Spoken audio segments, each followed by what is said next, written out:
Adi Prabu Hanyokrokusumo atau lebih dikenal dengan Sultan Agung adalah Raja Mataram Islam yang memerintah dari tahun 1613 sampai 1645 Masehi.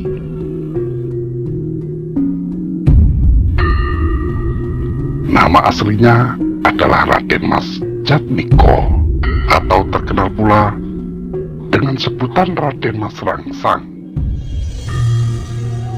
Dia merupakan putra dari pasangan Prabu Hanyokrowati dan Ratu Mas Adidyah Panowati. Ayahnya adalah Raja kedua Mataram, sedangkan ibunya adalah putri Pangeran Penowo, Raja Pajang. Di bawah panji kekuasaannya, Kesultanan Mataram mencapai puncak kejayaannya pada awal abad ke-17. Kebesaran Sultan Agung terlihat dari luasnya wilayah Mataram, mulai dari Jawa Tengah, Jawa Timur, Banten, Jawa Barat, Palembang hingga Kalimantan di wilayah Sukadana.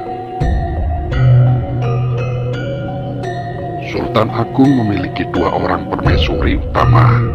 Yang menjadi Ratu Kulon adalah putri Sultan Cirebon, melahirkan Raden Mas Syahwalrat atau Pangeran Alit.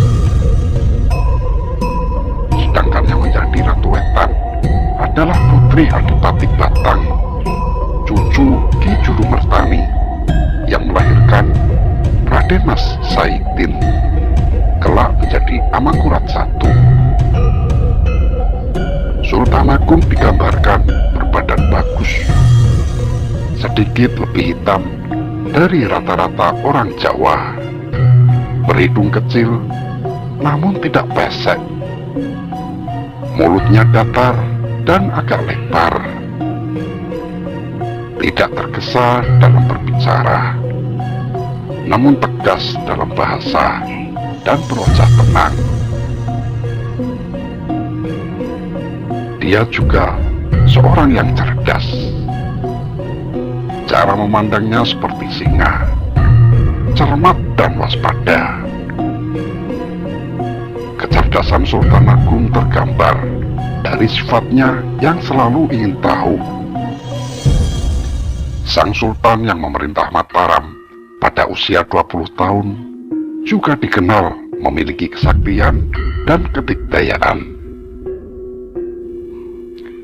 Karena kesaktiannya, Sultan Agung memiliki abdi dalam yang juga memiliki kedikdayaan, di antaranya Ki Juru Taman namanya. Konon, abdi dalam ini dulunya adalah manusia, namun akhirnya berubah wujud menjadi makhluk halus dan mempunyai kesaktian yang istimewa.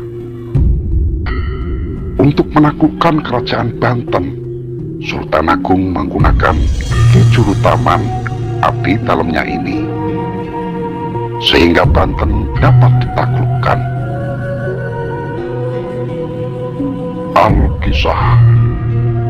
Suatu ketika, Sultan Agung bermaksud hendak pergi ke Banten,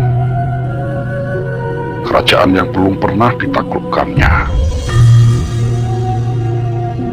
Dia ingin melihat dari dekat wilayah bakal medan perangnya ini.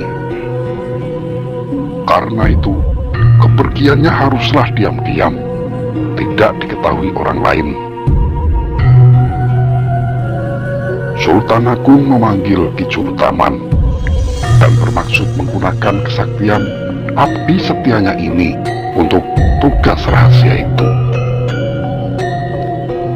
Setelah sembah hormat, dengan sekatan Ki Juru Taman mengangkat singgasana, lalu membumbungkannya ke angkasa.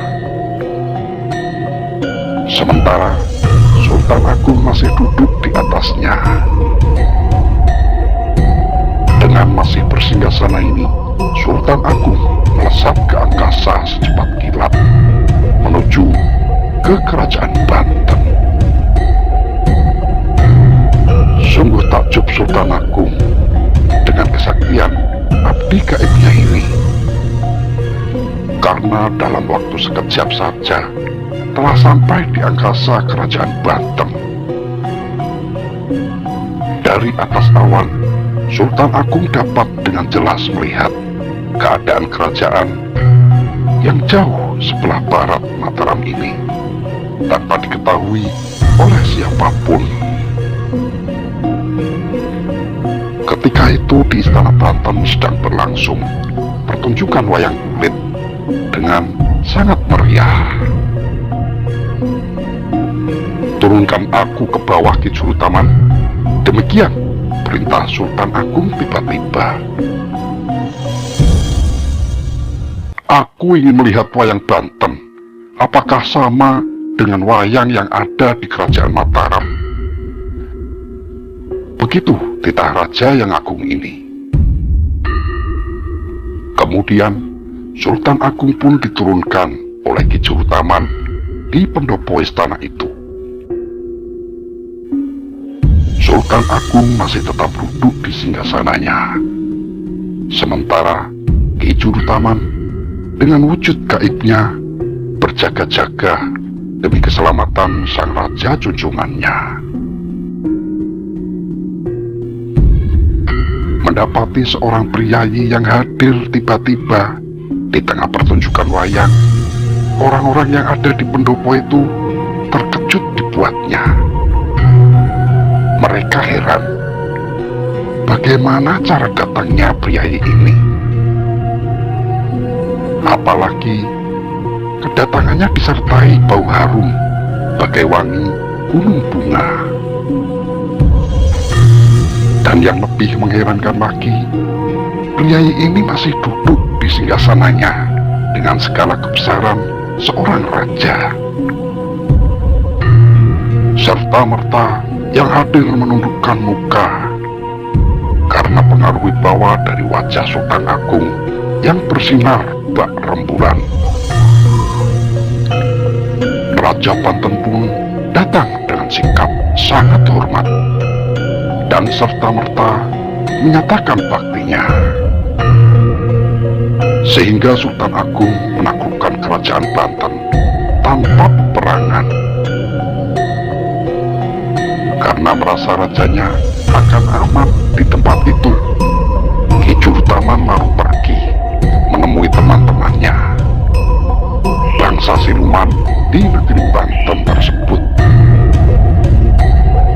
Sepeninggal Jurutaman, Sultan Agung berpamitan kepada Raja Banten. Segeralah Sultan Agung turun dari singgasananya dan memanggil Ki Jurutaman. Yang dipanggil tentu saja tidak datang, karena memang sudah tidak ada di tempat itu.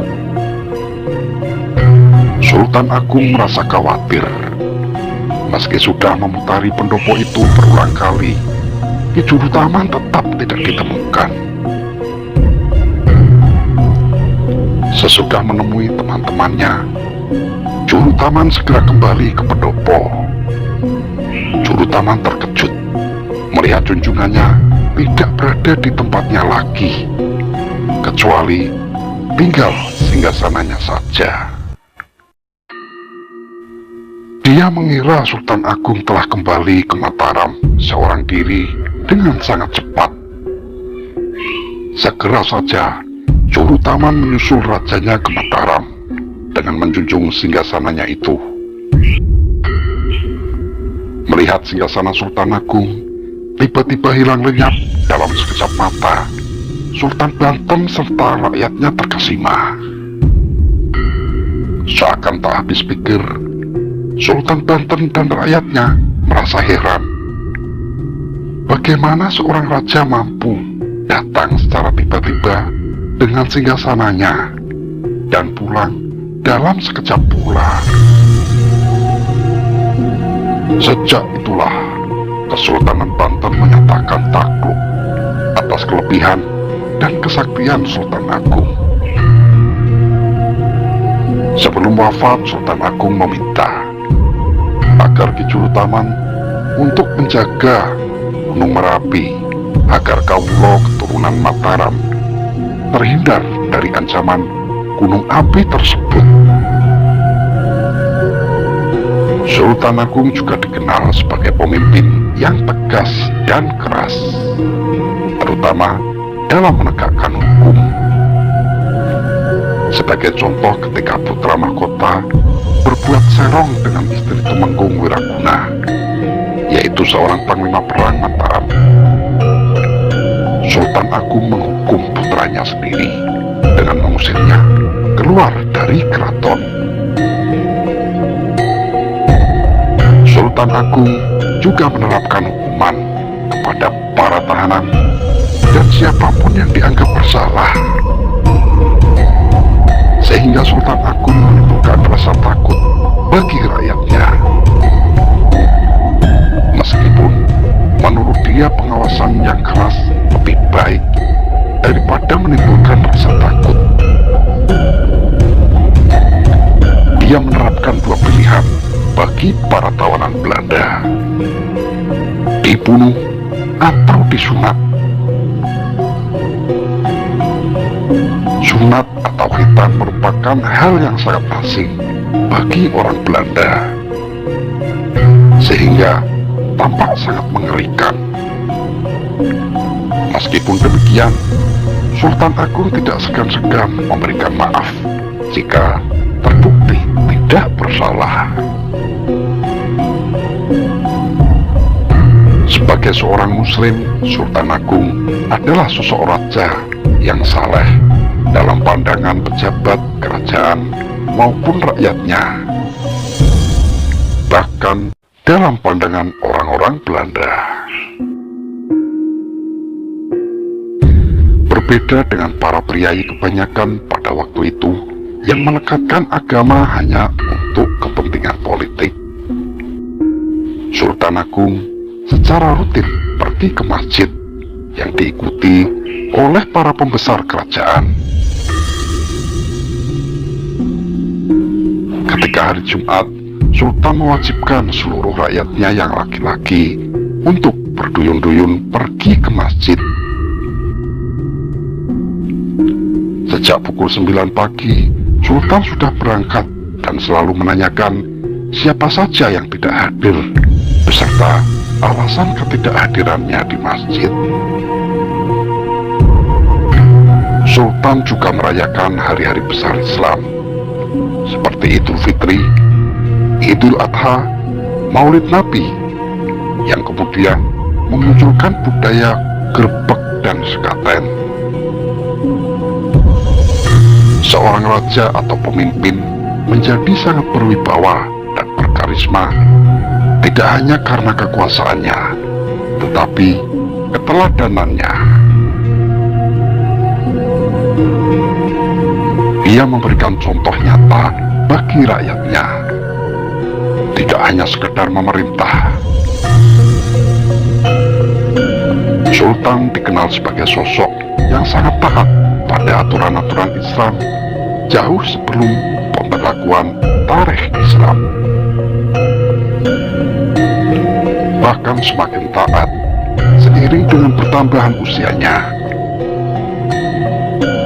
Dan ketaatannya ini juga diperlakukan bagi orang-orang yang ada di sekelilingnya. Sultan Agung wafat pada tahun 1645 Masehi setelah berhasil membawa Mataram ke puncak kejayaan.